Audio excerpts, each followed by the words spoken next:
Test. This is usually about the volume that I talk at. Perfect. We love it. I'll try not to talk too much louder. It's usually around here. Am I blowing out? There we go.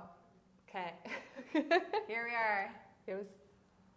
Hi there, folks, and thank you for tuning in to another episode of On Location with Rekha and Gabby.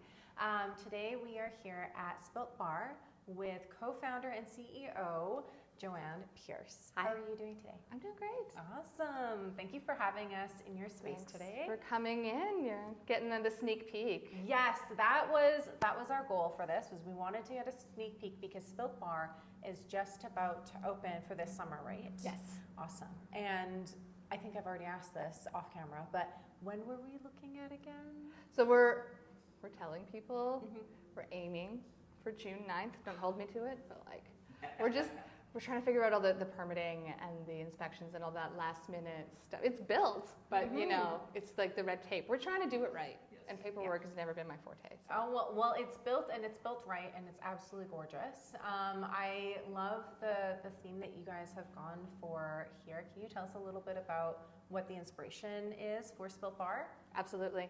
So we were originally going to go with this very like 1920s vibe because Prohibition, and it fits in with all of that, and Edmonton loves a speakeasy. And then we came into this space and we loved it, and we're actually part of Alexander Daniel Hair Salon.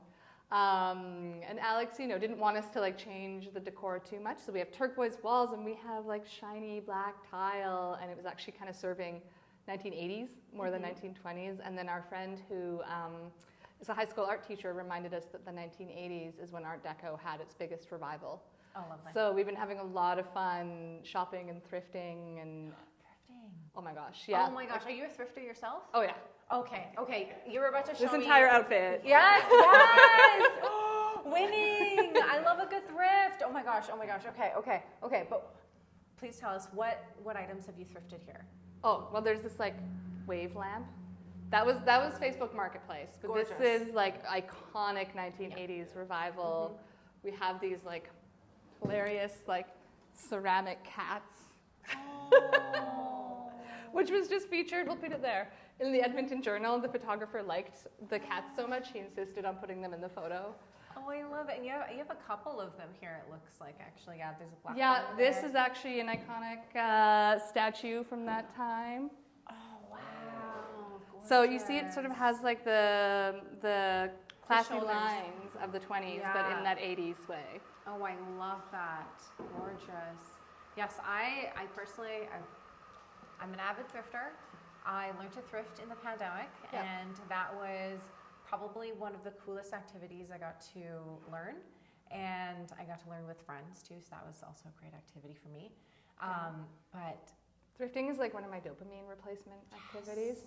So I quit drinking and I had to find other ways. It's like eating donuts and thrifting. Thrifting is a big one. Yes. So. Oh my gosh. Yes, exactly. And honestly, with the whole industry being very much surrounding around like chasing the dopamine of drinking, which I love me a good cocktail. Yep. But there is something that I've been missing, and that's a nice like zero proof cocktail. Yes. So that's your guys' specialty here, right? Yes, absolutely. It's like Edmonton's got a ton of great bars and a great scene already. We just want to add to it. Like, we're not here to take away. We're not here to make drinkers feel bad. We're just here to like be an addition. Yeah. Because I think we have room for it. I think every city has room for it at this point. Edmonton has like 300 bars and restaurants, and we'll just be the one that won't serve you booze. But it'll still be a hive of creativity. And I'm hoping that, we're not a sober club. This isn't a space that's meant to be just for non-drinkers. This is for everybody. And I think when you actually try to compose a cocktail well and you take out alcohol, you kind of have to be paying attention to flavor even more.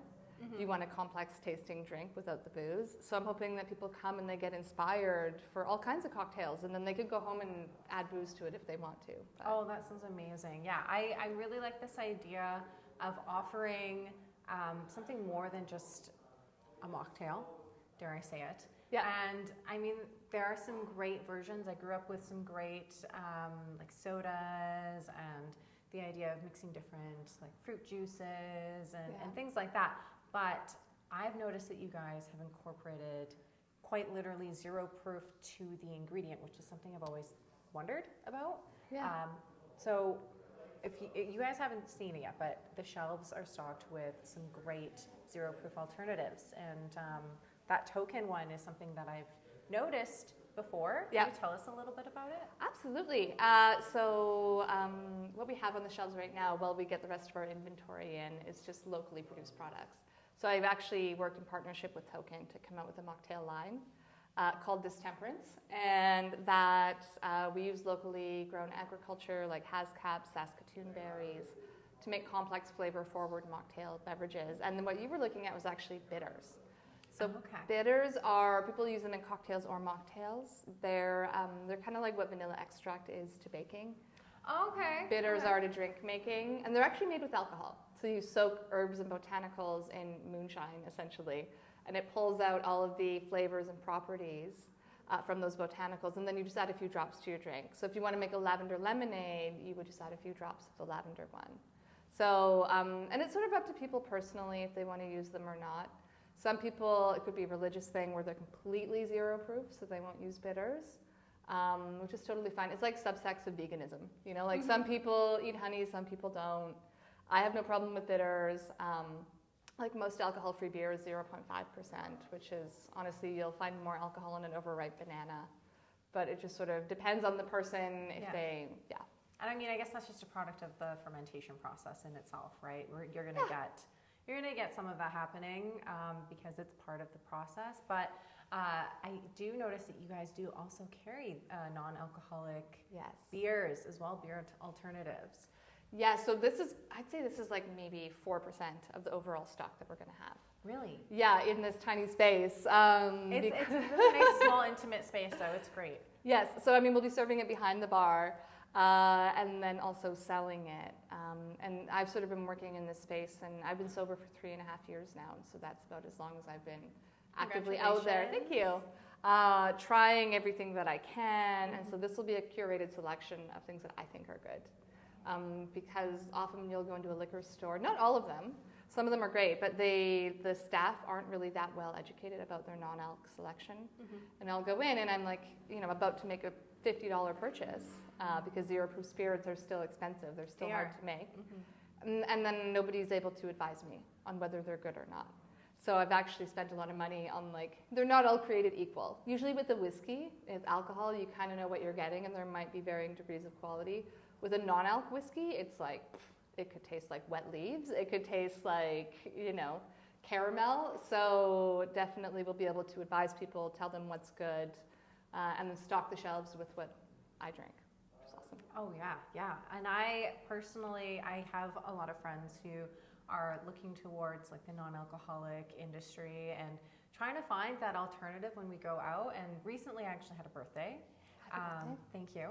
And the bartender was absolutely wonderful. He had made 2 great zero proof cocktails. That's awesome. Which was amazing for my friends who don't partake, especially one of my friends has an allergy. So that being able to include one of my friends in something more than just a water or an iced tea felt really nice for me. Absolutely. And I definitely see that potential here where regardless of what kind of walk of life you're coming from or how you're trying to spend your time with your friends, this is just such an easy way to make that decision. Like, you can still go to work after, you can still drive after, and you can also have a great social experience with your friends. Absolutely, and you can still go to a place after or before that serves alcohol. Exactly. So where we're located on Jasper Avenue, I think is about to pop off. This West Wickentowin revival because we're in the same block as Clementine. We've got Earl's Kitty Corner there. And then Daniel Costa's lobby experience. They're working on that where he's opening 3 places, I think, in the lobby of the building, just kitty corner there. So I think we're about to see a lot of vitality in this area where people can, and then we also have F and Za. I don't know if you've tried their pizza yet. I have not. Oh, they're amazing. They're like LA style pizza with a sourdough crust. It's so good.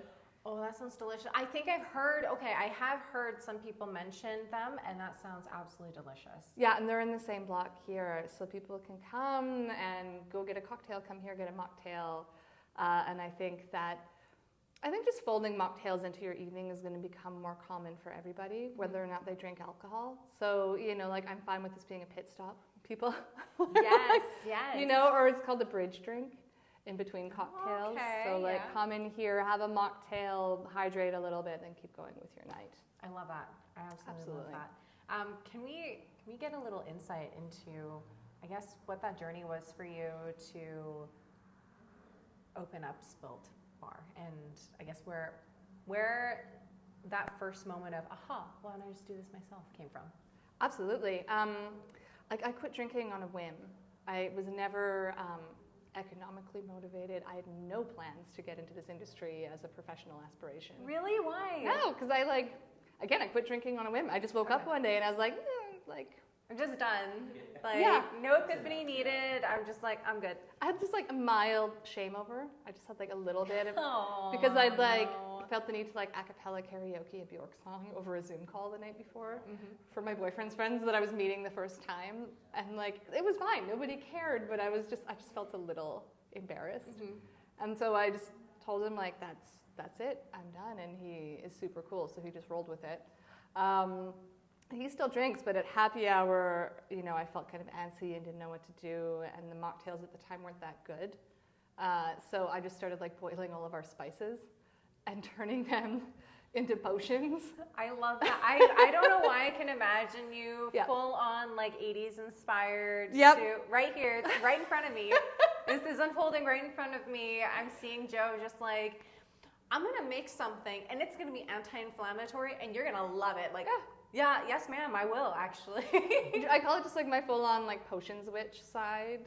So when you see kids playing potions, yes, oh my there's God, toothpaste in the bath bombs. Yeah, that's it. And I put this. I love it. There's a fundamental joy in just mixing things together and seeing if they work. And we both love cooking, so I really just see mocktails as an extension of the kitchen.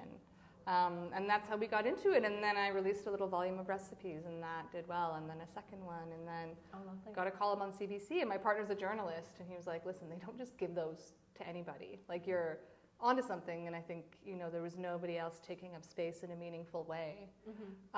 So I just dove right in. And before that, I'd worked in marketing, and I kind of quit most of my contracts and got into manufacturing, the bottled mocktail line. Honestly, that was incredibly stressful. Manufacturing is 1% creative and 99% regulation, which is not my forte. So it was really cool to learn. But then somebody actually approached us about opening a brick and mortar space, which we hadn't thought about before. But as soon as they did, I was like, if it's not me, I'm going to be mad. If somebody else opens a mocktail bar before me in Edmonton, I'll be so pissed, because this is we've been working in this space, and I know that we can bring something needed and something interesting to the conversation, which is that we're not just trying to copy cocktail culture. And this is not, we're also not trying to really be a part of diet culture, which is I see it going that way. So, this is our chance to step in and be this is about flavor. This is culinary. This is about surprising people. This is about doing something interesting and exploring this sort of culinary frontier that we haven't taken that seriously so far in this culture. Yeah, I definitely see that in, personally my experience with hospitality industry is that it's so much more, there's so much more pressure to have been drinking. I feel like that's changed in the past 10 years. Yeah. But there was always so much more pressure to drink and to have a certain level and to prepare your body for the day to drink all night. Yeah. And I kind of sat there going why do I need to prepare my body? And I understand why. I understood that it was part of the culture, and I understood that it was very much you just do it, and it's so that you can last through the night and power through. Yeah.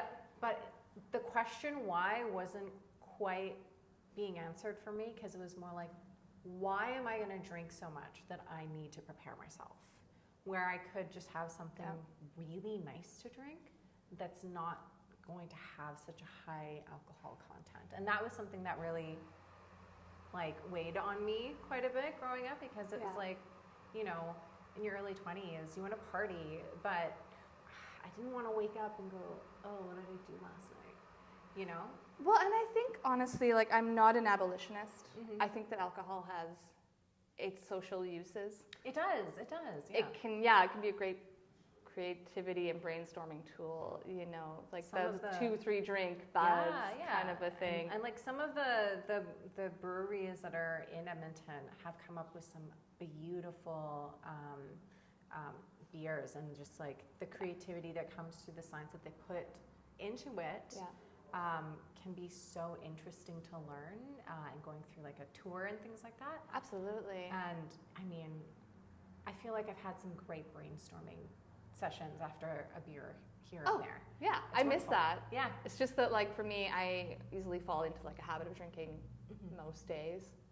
And, you know, I think that's where, like, you know, with other drugs that people do recreationally, like, they might prepare themselves, you know, they hydrating and whatever it is that they, you know, whatever their journey is going to take. Whatever them on. the journey is, you go on it, baby. But like, you know, we're not accepting that journey as something that we do 5 days a week. And do, like, it's just drinking alcohol is so normalized, and that's where I think it's maybe become a little bit detrimental. That it's so incredibly available, and drinking it as often as we do, that's where it's maybe become a little bit problematic, and where we can challenge the culture. So yeah, what you're saying about preparing your body, it's like, if you want to do it once in a while, we all do stuff that's bad for us. I love sugar. I eat way too much of it. It's hard not to. Yeah. Especially since there are some really great, like, candy and chocolate places in Edmonton. And that I are live right by popping up. Duchess. Stop. I probably spend like $200 a month there. Have you had their sour cherry pie? Yes. Oh, I live for it. I truly live It's for amazing. it. I can't live without it. It's Yeah. so good. And so I think what's really important for us is that we're never coming from a sort of like preachy place, or, you know, treating anybody who does drinks like they have a moral flaw, because I don't believe They that. They No. don't. They're fun. They're exciting to do with people. And even just like when I was working with the bartender to kind of curate the drinks for my event, it just felt so nice to put my own little inspirations in, and for him to just take it and go. I was like, this is wonderful. It's awesome. All I had to do was ask for something that would make my night amazing. Yeah. And perfection. Absolutely wonderful. So yeah, I see that, like, wanting to make mocktail culture into something really fun for people. And fun. Like, can we have fun now? Like, we all know drinking's bad for us. Like, the science is coming out. I think we've been kind of slammed with that for the last couple of years. And you'd think people might assume that I'd be excited for that to be coming out, because it's like, yes, everybody's learning what I know, finally. But I'm not that excited about it, because I don't want people to be annoyed by the sober curious movement before it has a chance to take off, because they feel like they're being preached to. Like, that's not what we want. We don't want to be a part of that. It's just like showing that it can be fun and it can be exciting, and that's why we put a lot of effort into making the environment jazzy and, you know, a little bit whimsical, because we do want to help create a vibe, and we do want to help contribute to the growth of this subsect of, like, Edmonton's nightlife without contributing to any sort of feelings of shame that people have. Yeah. Because what we do is interesting. Like, I see people reacting negatively to what we're doing for no real reason at all, other than just by existing, we're kind of like poking people's shame bear. Yeah, a little bit. Yeah, that they're like, mocktail bar, I should probably drink less. This feels bad. I don't want to think about this. Mocktail bar's stupid. No, it's like, my favorite thing about mocktail bar is that, like, I could just come in and drink as much as I like. Yeah. And my thing is, I love the way concoctions taste. I love flavor profiles. And I mean, it also helps that some of my friends live zero proof lifestyle, or they have allergies. And one of the coolest things that I can do for them very easily is bring them to a place where we can enjoy together and have the same experience. And it can be so exciting and so wonderful.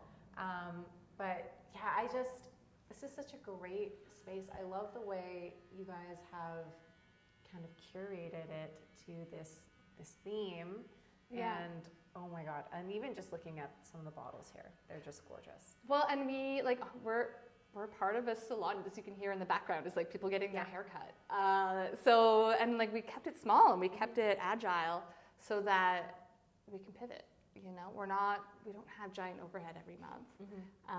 And I think I would love to see Edmonton start to support its small business owners so that they can take risks like this and try things that nobody's tried. And like, that's what makes cities vibrant. Yes.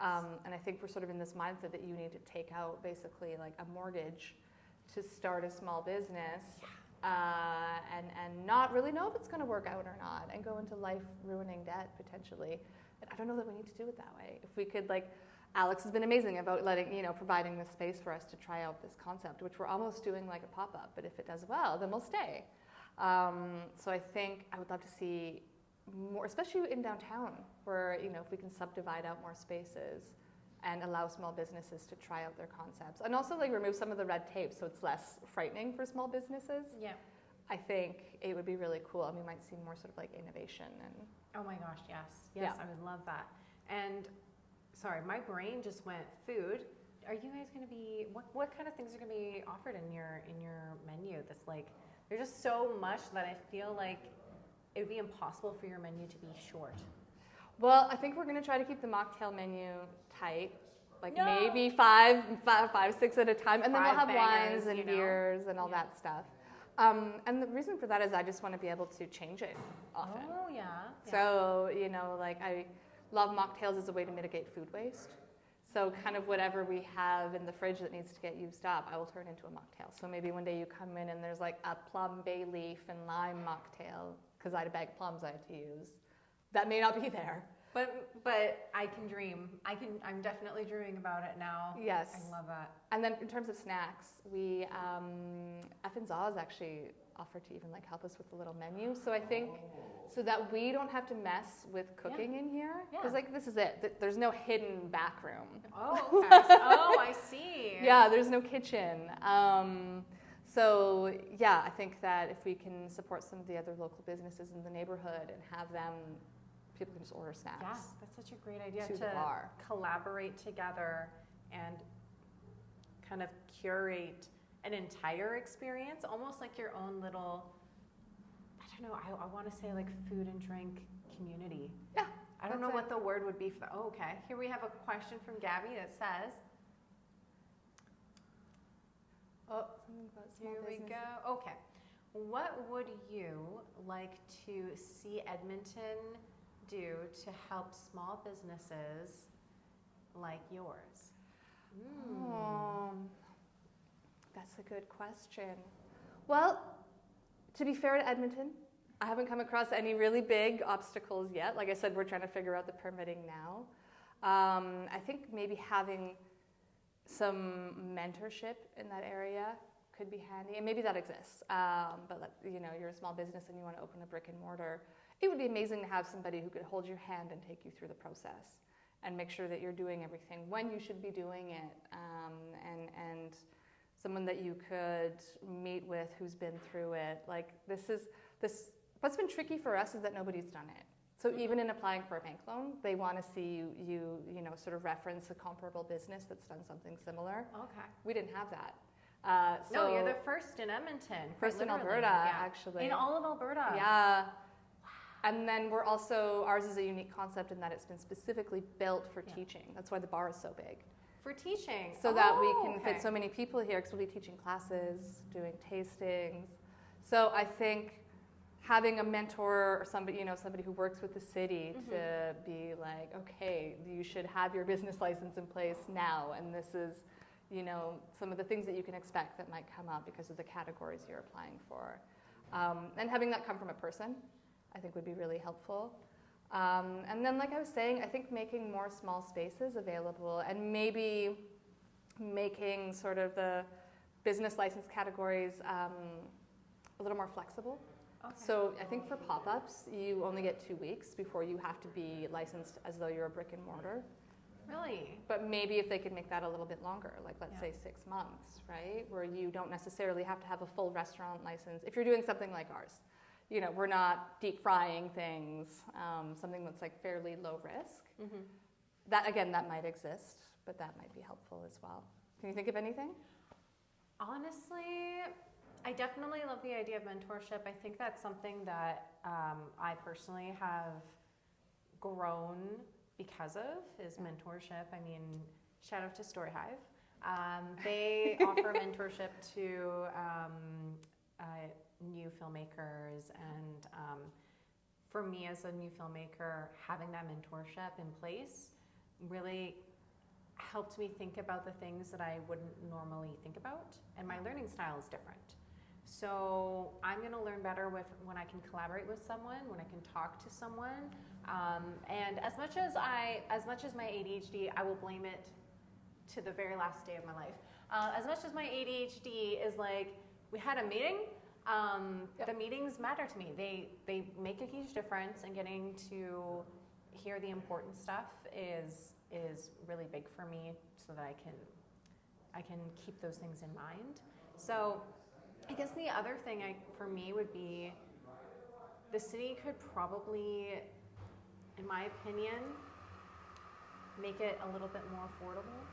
But that's me talking out of naivety, because I don't actually know how those things work, right? For infrastructure and architecture. I don't know how that works. But there's something so wonderful about the city offering, or having been offering, artists grants to do local murals, and just little things that kind of bring a bit of culture to Edmonton, an arts culture. Yeah. Because all the different artists that we have so far doing murals are coming from different walks of life. And I feel like that makes our city more colorful, more enjoyable. And when we do that with our buildings even, and reserve that space for independent businesses, small businesses, we add to that culture. Yeah. So when the city kind of goes, here, this is more space for you guys, this is more affordable, we can help you with this and that, and then offering mentorship, I think really tells business owners that the city wants us to stay and wants us to collaborate and share these kind of experiences with people. And when you had mentioned that you guys are a teaching space as well, that is such a huge and important example of being able to share with the community that you're not just a small business. That you're also trying to impart knowledge on people who want to know. Because I wanted to know these things, but at the time I couldn't figure out a way to learn about what it would be like to have a zero-proof industry or zero-proof culture, and what that would look like. Because there's not a lot of examples. There are no examples, right? I mean, you can look up on the internet as much as you like. I might have found studies, and it was all about the difference in your diet when you incorporate or do not incorporate alcohol. Which was great. Well, and even looking at, sorry to interrupt you, growth within the category. It's all like soft drinks. Soft drinks. So when you try to look like, okay, growth, non-alcoholic, zero proof, it's like Coca-Cola and coffee, and you're like, no. Like, I get to experiment with my coffee. What if I don't partake in caffeine, though? Oh, it's like there's low caffeine. Okay, great, but that's may not be the same, and it's probably not going to taste the same. Like, we're looking at teas now. We're looking at all these different things, and I'm like, I just wanted to have the mocktail version of an old-fashioned. Or whatever that's going to look like. And we'll be teaching, right? So you can come in and learn how to make mocktails for your friends who don't drink, and really make them feel cared for. Like real mocktails, right? And that's my thing, is that, like, I love to show up to a party with the soft drinks, the craft soft drinks, which are great. But it's not the same as coming in and going, I can use my muddler on your mocktail. I can use my muddler. I can muddle your mocktail. It's going to be so legit. I can layer them for you. This is going to be a layered mocktail. Foam, egg foam. Exactly, yes. Egg foam, fava foams. What is it? There's this other that's like... xanthan gum. Yes, things like that. Like incorporating different rims. And it's like, it's more than just a Virgin Caesar. It's like an actual mocktail curated for you. And I wanted to speak to one more thing about the city and how the city could help. I was thinking about this, is like developers are also stuck because they want to make spaces that little local businesses like ours can come into, you know, like Station Park or Manchester Square. They specifically want the local guys in there, but they're taking a big risk, and it's hard on landlords to sort of run spaces that are small like that and make them affordable. So I think it'd be interesting if there would be a way where the city could help subsidize the square footage cost in the first 2 years or so that the businesses can afford to take the chance. Yeah. And the developers still are recouping their costs for them taking the chance of developing a space that's meant for the little guys. Because unfortunately, the way it is right now, often it's like they want to support them, but then they need established businesses to be in there to start paying, you know, the bills. So I think that would be helpful. Sorry, not to go off course. It's like I just want to say that. No, exactly. I think that's a wonderful point that you bring up, and yeah, I just love the idea of the city taking it into account that our small businesses want to give us everything. They want to offer us these little mini educations, workshops. I think there's a great coffee place that I have enjoyed myself, and they offer workshops on latte art, and that can be such a nice like activity to do at home, or even just something to learn about, something so leisure and relaxed to take a class in. And I think it's so important for mental health, especially coming out of the pandemic, where yes, I understand that you can learn something new by taking a course. However, coming from university, my brain is wired to think, oh, we're taking a course in, you know, a science or art history. It's not the same as learning something new. And I just read something recently that was like a small win that you can do for yourself, which is to learn like a skill, and not a skill that's like, oh, I just learned how to throw a ball, oh, I learned how to play soccer. Not those kinds of skills. I'm talking about something simple that is incorporated into your day. I learned how to make a latte at home. I learned how to make a mocktail for the evening with my friends. Those kinds of skills are just such wins. And I was like, oh my gosh, I'm going to spend my summer winning. Yeah, you know? and I think they like interrupt your patterns, thought patterns, if you learn something new. I really love with mocktail classes, like people can be a little uncomfortable at the beginning because they're out at night. There's no alcohol, which people are not always used to. You can see some, and I understand, I relate because that used to be me. Even though it's only 90 minutes, you can see their little it's like 6 p.m. on a Friday, you know. But the transformation that happens in those 90 minutes between why am I here to this is super cool, and you see the genuine engagement come out, and people realize like, oh my gosh, this is just cooking. And you see their world open up a little bit from taking the time to learn this one sort of skill. It is super cool. Teaching's my favorite part. I'm getting used to the media part. That can make me nervous, but put me in front of a room teaching, and I'm just like, you can't make me stop. Oh, I love it. I love it. What do you see those classes looking like for you? I guess for the summer, because that'd be so cool. Well, and we're getting a ridiculous amount of event requests, which is super cool. And everybody just wants to know, what does it cost? And I'm like, well, what do you want? Because we'll be doing public offerings. So we'll be doing the first one at the end of May, learning how to use floral flavors in drinks. So I'm sure we can save you a seat. I would love that. I love a good floral. Oh my gosh, I can't even handle it. Okay, yes. Yeah, so how to incorporate florals, how to pair them, how to balance them. Yes. So that it's not potpourri. Yeah. Because every time I make a floral mocktail, people are like, I don't care for lavender. And I'm like, just try it. And then they're like, oh, that's not so bad because you're using lemon juice. You're adding sour, you're putting in complexity. So it's not just like eating a flower. Then in June, we'll be doing foraged ingredients. Oh. So, which is how I kind of got into this witchy beverage cooking was I think the first simple syrup I ever made was lilac. So we'll be doing spruce tips, lilac, dandelion root, and how to use foraged ingredients to sort of layer complexity into your drinks. July, I'm thinking of doing bougie lemonades, grilled lemonades and stuff like that. I love me a good lemonade, Yeah. and the idea of a grilled lemonade, I can smell the grilled lemon, and there's something so delicious about It's it. a little caramelized, so it Yes. adds that, yeah. And then maybe like bougie mojitos in August, and then I can't wait for October because spooky mocktails are the best. Oh my god, spooky mocktails! I immediately think about kind of what is it? Like the dry ice. Yeah. Overflowing. Yes, the dry ice and like how to use things like butterfly pea flower or activated charcoal to get cool colors in your drinks naturally. So those are the kinds of public offerings that we'll be doing. And then for private offerings, it's like, what do you want? What's your budget? You know? Yeah. We can do, another thing we'll be doing public and private is tastings.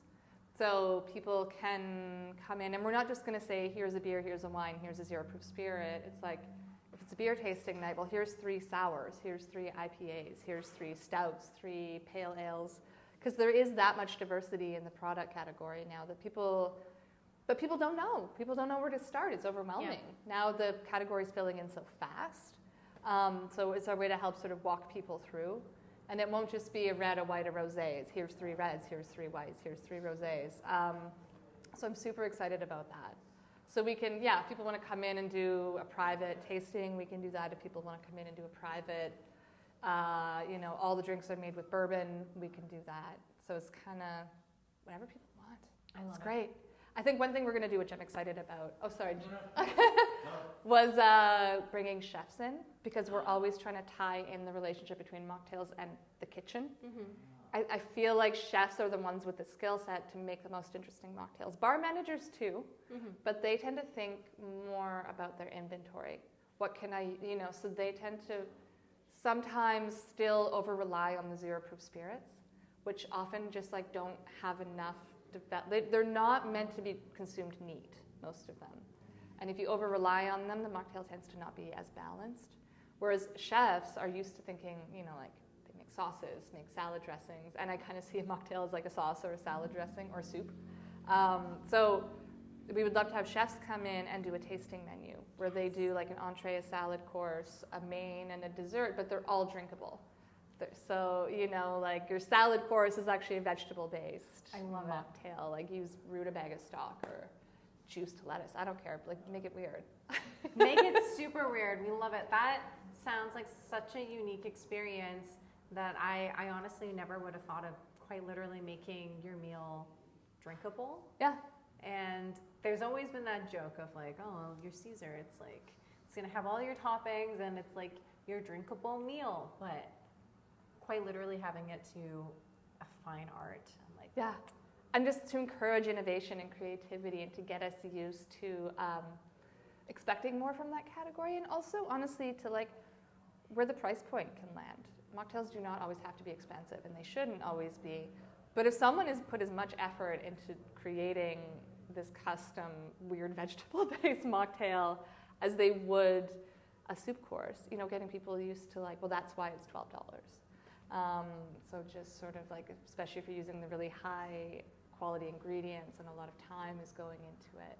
So I think, again, sort of retraining or having a bit of a paradigm shift around what mocktails are, and they're not just mixed juices from concentrate. They're actual food items made with fresh ingredients. Oh my God, that sounds amazing. Yes. Do we have a question from Gabby? Yep, you do. Okay. What would you tell your past self while you were on your learning journey? Oh boy. I wonder. And what would you tell them about what you had learned? I think, let's see, in terms of like the business or the not drinking or both, maybe. To keep leaning into what you find interesting. Okay. And like, I think if you are genuinely pursuing what you find interesting and you're doing it with sincerity and passion, people will also be interested. I mean, we lucked out in that we fell into this category that nobody was kind of taking up a lot of space in, but I definitely have learned the difference between seeking external validation and doing things because they are like internally validating. Yes. and where those things lead me, how they feel to me. And this is a culmination of following what feels interesting to me. My partner and I, we tend to forget that the public's coming in here because we feel like we just made ourselves a private clubhouse, and it was so gratifying. We built this bar ourselves, and like, you know, we were in here at night, and we were just so like, this is the coolest thing I've ever made. And it was a private moment of like, this is cool, and I believe that it's cool, and I did this for me. And it's really cool that the rest of the world hopefully wants to come. But that was a really different sense of accomplishment than if I'd been chasing somebody else's validation.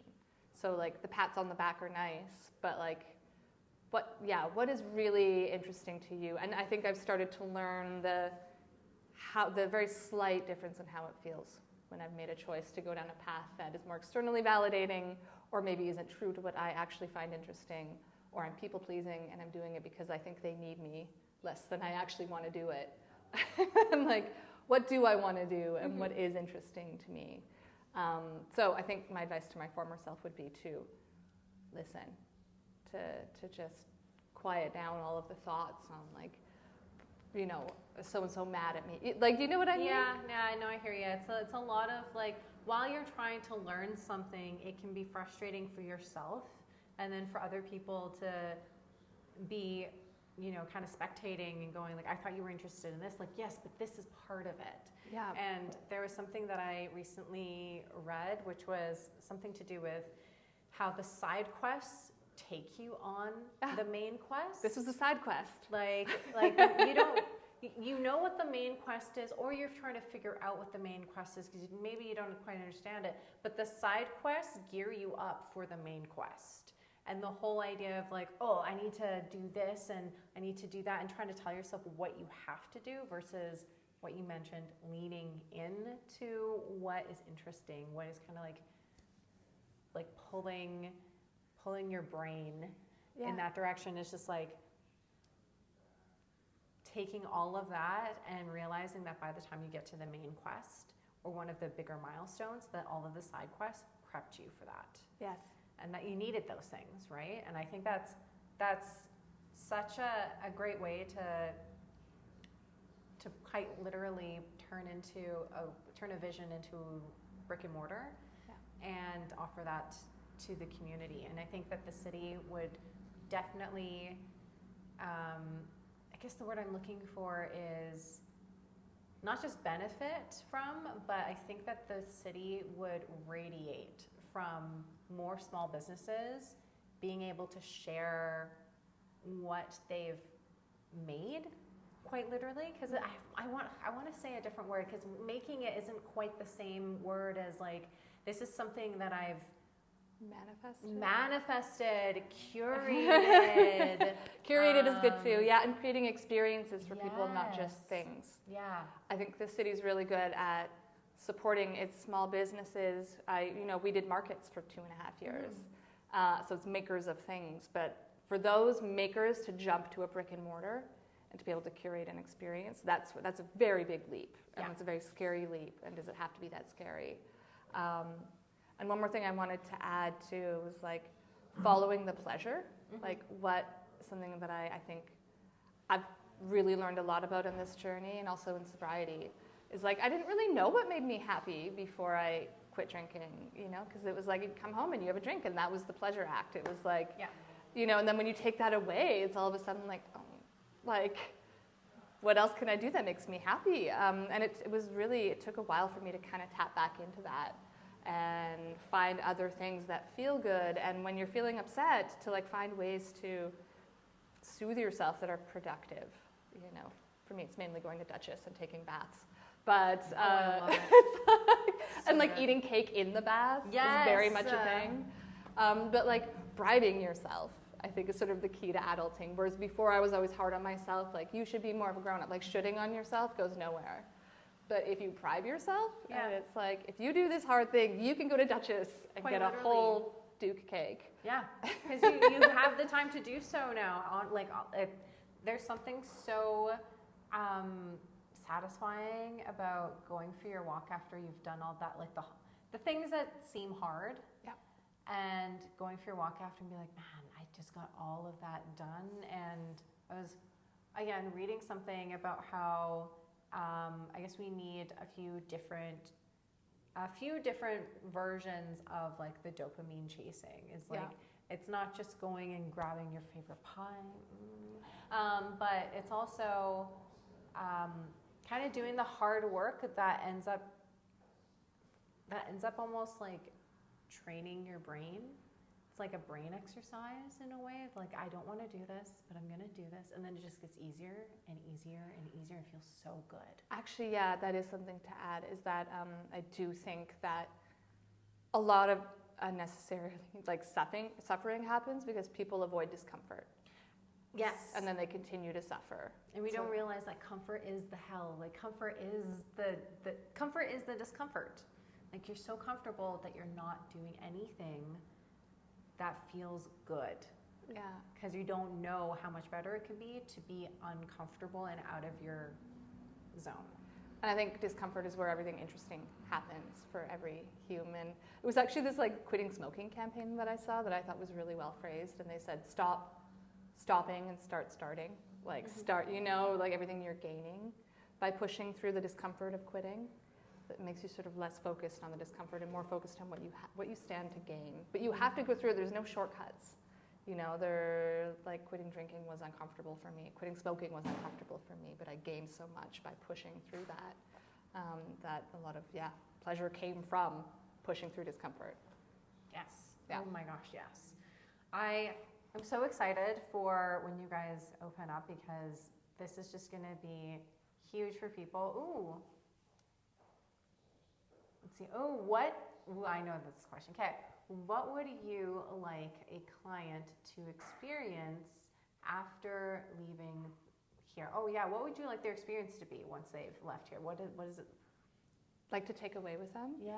What's their takeaway? I think to have them be surprised. Yeah. And to have tried something they've never tried before, and to be excited about the category in a whole new way.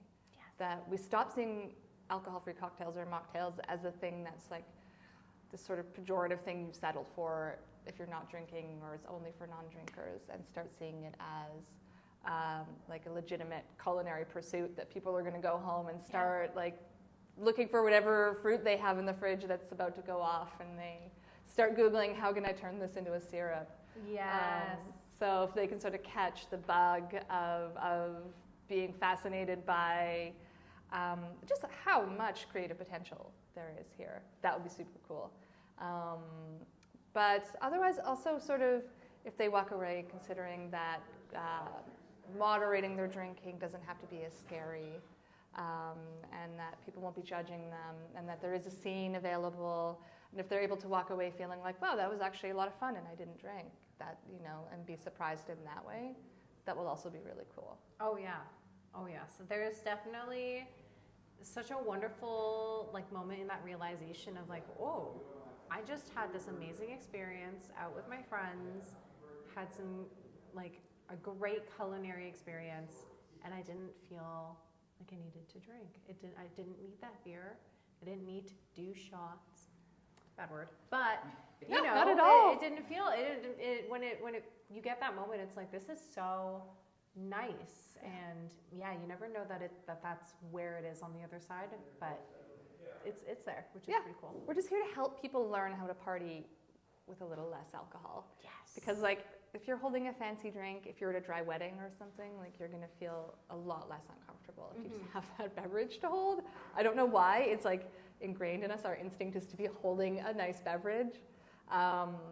So yeah, it helps people feel a little more comfortable in a world that is increasingly moderate. And I know that that's uncomfortable for a lot of people. Like we talked about the shame bear, that this sort of move towards moderation, and that like moderation and excess tend to kind of come in cycles for us, and we're obviously in a more moderate upswing right now.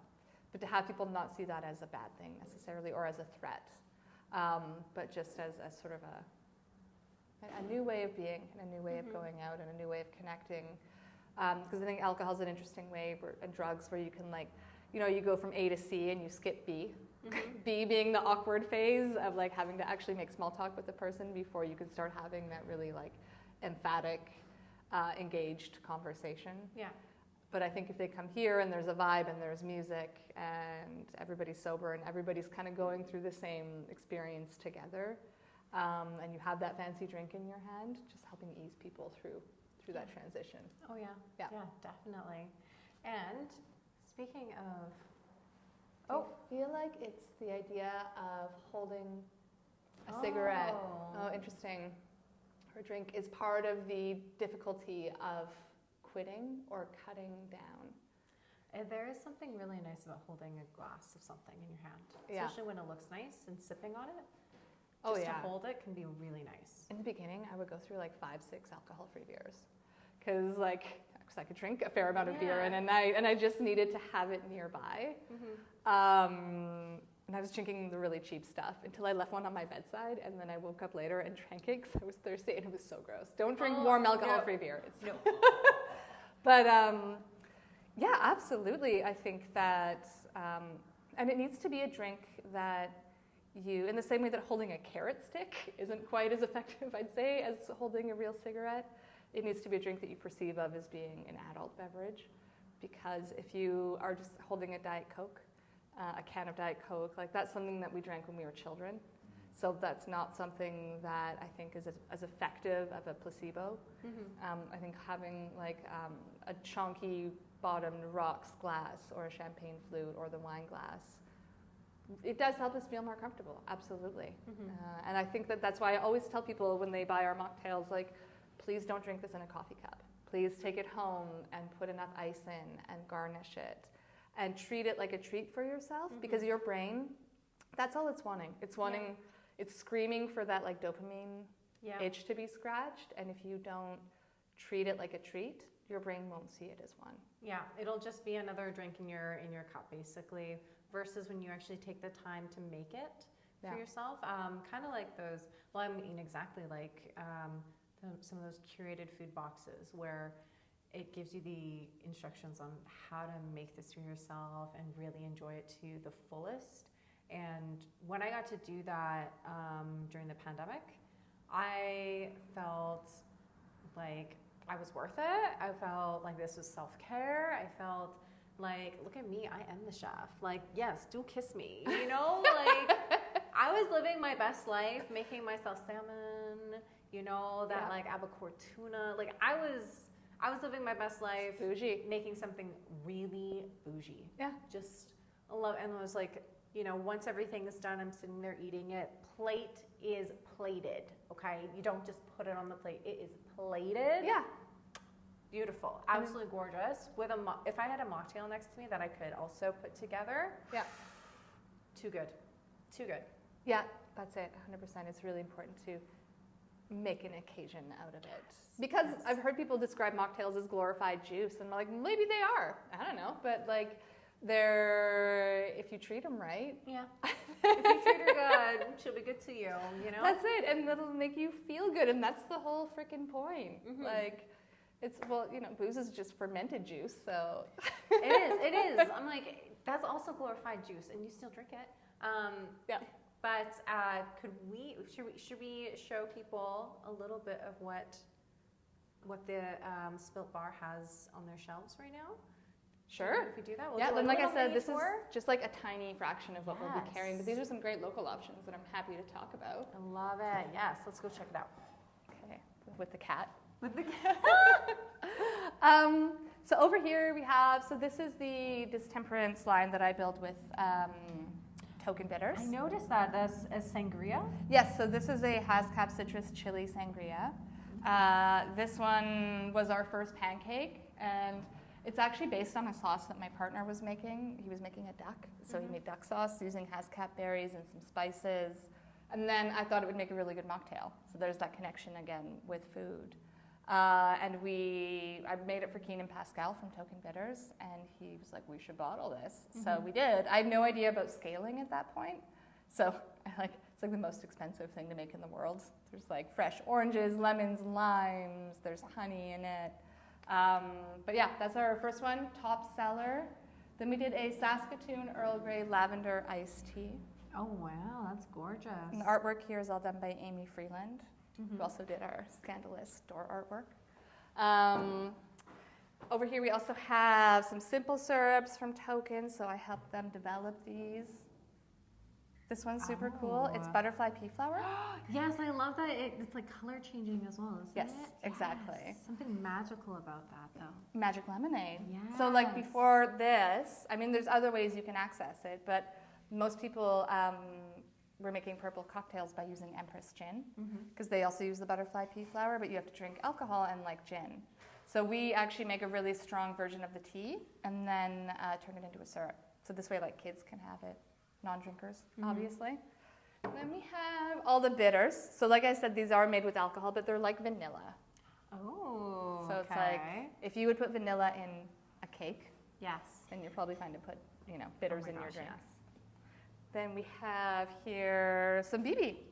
These are actually made in Toronto. It's just a really good, like, bitter orange. Okay. I had ice, I'd pour you one. Bitter orange. What is that? Is that? You want to try it? Yeah. It won't be cold. That's but, okay. Okay. Bitter orange. Okay, thank you. It's like a little bitter orange aperitivo style soda.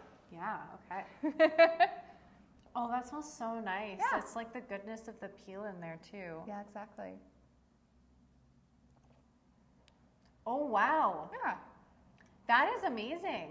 So you can kind of like, it's not Negroni vibes, but that's like a whisper of what. Yes, yes. It's like there's a lot of like I feel like I've had this before. I feel like this is finally the taste of the scent I've been chasing whenever I peel an orange. Like the perfect orange. Yes. Yes. It's super good. How did you pick this out? And Oh gosh, well we have like dozens more SKUs coming, but that one we just had leftover from a gig, so we put it on the shelves. But yes, yeah, that one's really good. And then we have some SYC. This is my favorite local beer, made here in Edmonton. This is their Phantom Buzz Pale Ale. Oh yes. I haven't tried it before, but I have tried some really great beers from SYC. Yeah. And man, they're killing it. A lot of people have recommended their beers to me, even just to try like a mystery sample pack. I think they've done before, during the pandemic possibly. They have some wild ones. Really They had like a cool. red velvet cake one. Oh, I don't think I've tried that. Okay. But that sounds so good. And I think they're a good example of what local brewers and craft brewers need to be doing, because you're hearing about distillers and brewers are kind of hurting right now. People are drinking less, and then especially in the craft beer market, it's gotten quite saturated. So especially the early adopters of pivoting towards a non-alc option are doing better, because they're sort of, yes, they're losing market share, but they're making up for it just as quickly. So, I'll always commend our local brewers who were quick to jump on that. And anybody who is sort of stubbornly, like, with this product, we had to go to a lot of liquor stores and ask them if they wanted to sample it. And you see a lot of liquor store owners being like, no, I don't see the point. And restaurants as well being like, absolutely not. And then they would sort of call us back a few months later and be like, hey, can you bring that in? Like, yeah. Like our average check is going way down.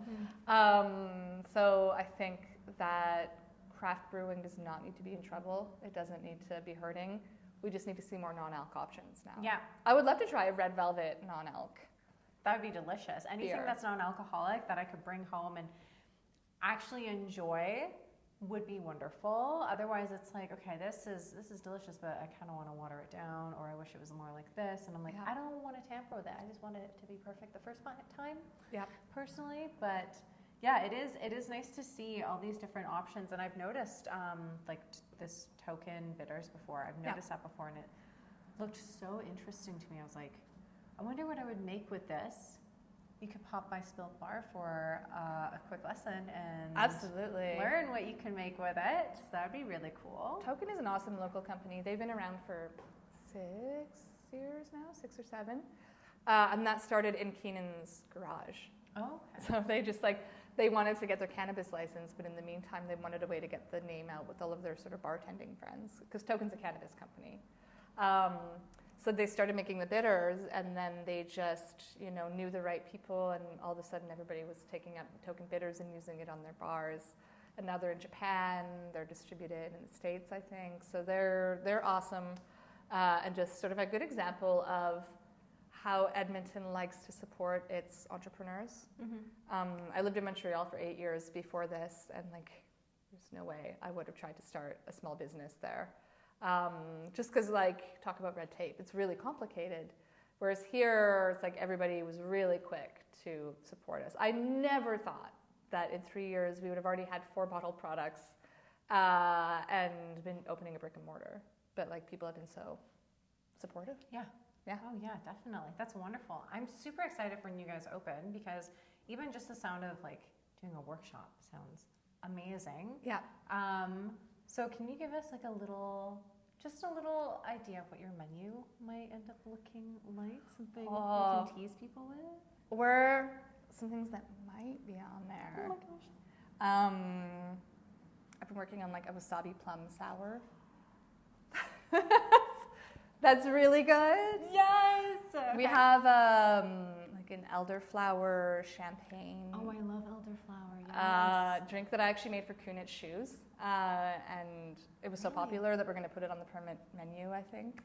So there's that. Not the permanent menu, but the spring summer menu. Yeah, because we need to keep it different, keep it fresh, yes. Seasonal. I'm waiting for those spooky drinks. Absolutely. Yeah. And then my partner, he created a drink based on ponzu sauce. That's super good. I love a good ponzu. So it's that citrusy vinegary. There's sesame oil in it and rice vinegar with a black sesame rim. That's super good.